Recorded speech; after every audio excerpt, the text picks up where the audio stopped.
สบายดีท่านผู้ชมที่เคารพพอกันนี่คือรายการตาสว่างเป็นรายการอยู่ข้างประชาชนคนที่ปากบ่ได้ไอบ่ดังนั่นคือตาสว่างเป็นผู้ซอยและเป็นผู้ที่เว้าให้แต่มื้อนี้ข้าพเจ้าจะนำพาพี่น้องมาเว้าถึงสถาบันหรือว่าพระมหากษัตริย์ตอนนี้หลายคนก็งงหลายคนก็สับสนแต่ข้าพเจ้าอยากให้นำข่าวดีและก็ข่าวบ่ดีพี่น้องมื้อนี้มีทั้งที่จะมาเว้าข่าวดีเป็นสิริมงคลนั่นก็คือหลังจากพระเจ้าชายสุริวงศ์สิ้นพระชนม์ไปก็เพิ่นก็มีทายาทต่อมาคือเจ้าฟ้าชายสุริวงศ์เป็นผู้ดำเนินต่อเป็นผู้รับหน้าที่ต่อราชการทุกอย่างเอาละเหตุผลที่ข้าพเจ้านำเรื่องนี้มากก็เพราะว่าเสาร์แล้วนี่ข้าพเจ้าพากันประชุมกับทั่วโลกสำหรับพันธมิตรทุกประเทศและก็ประชุมหลายเรื่อง แต่บ่สามารถสิมาเว้าให้พี่น้องฟังได้แต่เอา2เรื่องซึ่งที่พระมหากษัตริย์ซึ่งที่เพิ่นได้ราชเลขาบอกดร.บุญธรว่าหลังจากที่เจ้าชายสุริวงศ์สิ้นพระชนม์แล้วก็เพิ่นก็มอบภาระหน้าที่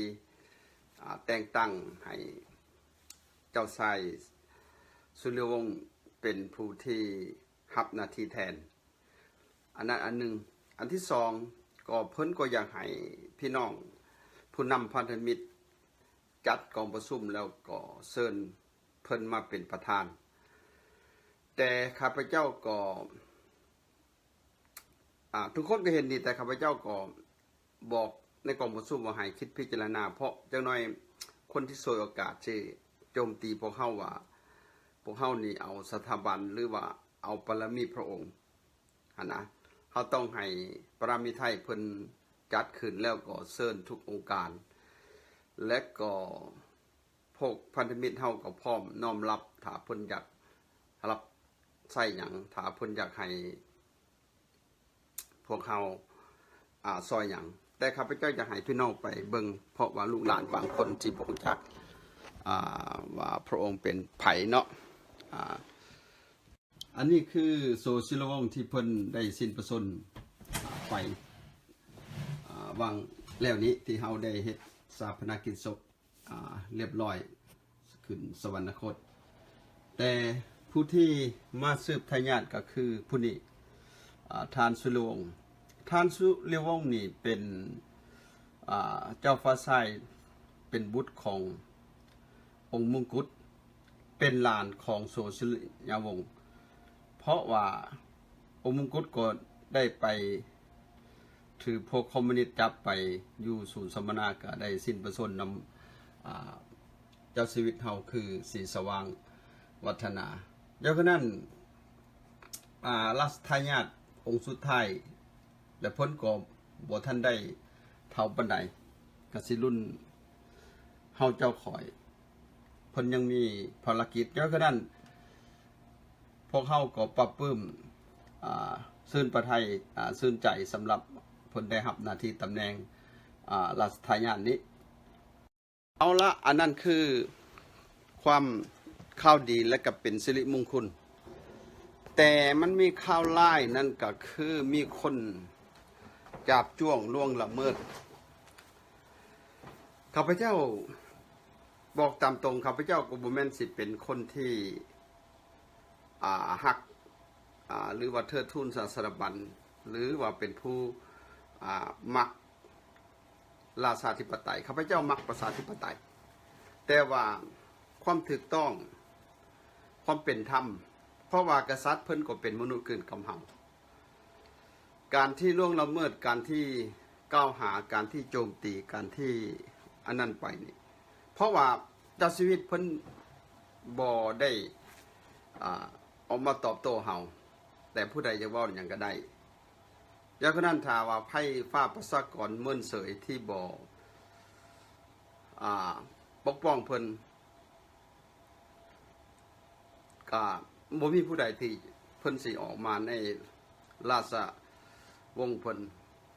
อย่างขณะเฮาข้าพเจ้าคิดว่าบ่สมมาบุคคลสิแม่นคนดีคนผีบ้านหยังก็บ่คนจะเว้าเพราะว่าข้าพเจ้าบ่เคยเห็นประเทศใดบ่ว่า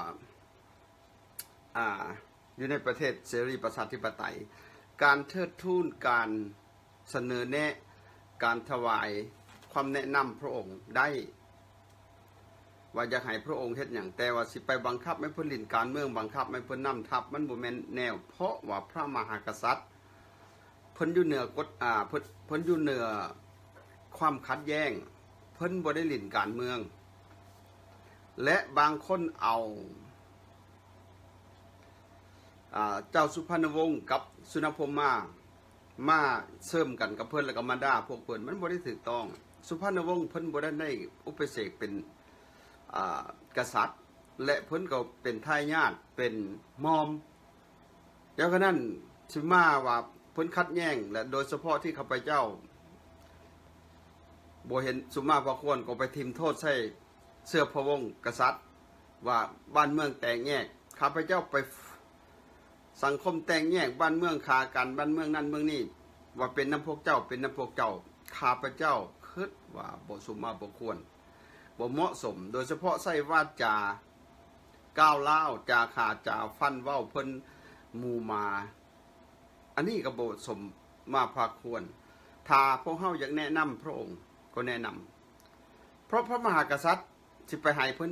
มาเล่นการเมืองมันก็บ่แม่นแนวเพราะว่าอยู่ในกฎหมายพระมหากษัตริย์ก็มีพระมหากษัตริย์นั่นก็คือเพิ่นอยู่เหนือความสัญญาเพิ่นเป็นกษัตริย์หมดทุกคนสิสว่างวัฒนาเพิ่นถ่าแต่พระมิตรไทยถ่าพวกบริหารส่งขึ้นไปบ่ว่าแต่ราชการหยังแต่เพิ่นบ่ได้มายุ่งเกี่ยวดังนั้นเพิ่นจริงบ่ได้หนีออกมาจากประเทศเพราะเพิ่นคิดว่าเป็นเรื่องการเมืองแต่ว่าพวกหาก้อยหาตามพวกคอมมิวนิสต์มันบูดได้จงพวกแก้วมันจะดับเสื้อมันจะขาราชวงศ์มันเอาไปขาแต่ความจริงแล้วพระองค์บ่ได้อยู่ในการเมืองโอเคข้าพเจ้าจะให้พี่น้องเบิ่งคนที่จับจ้วงข้าพเจ้าเคยเอาออกคลิปให้พี่น้องฟังแต่ข้าพเจ้าก็ลืมถิ่มเพราะข้าพเจ้าฟังบ่ได้แต่ว่าจะให้พี่น้องสิว่าข้าพเจ้าหาเว้าเองข้าพเจ้าสิให้ฟังเป็นตอนนิดๆหน่อยๆทั้งที่ว่าพวกทานนี่นะทำลายประเทศชาติเด้อทำลายหมดเลยทั้งประเทศชาติทำลายคนประชาชนตัวเองคนลาวตัวเองถ้าพวกทานมาอยู่ต่างประเทศพวกทานยังสิบ่ต่อสู้แล้วพวกทานสิว่าเสยแบบว่าพยายามต่อสู้รถพวกทานบ่ยอมต่อสู้เป็นย้อนว่าพวกทานมีอันลูกหลานนี่ได้เห็นบ่ยังมีน้ำแบนบักสุภานุวงศ์ได้อยู่ประเทศลาวได้มีน้ำแบนของมัน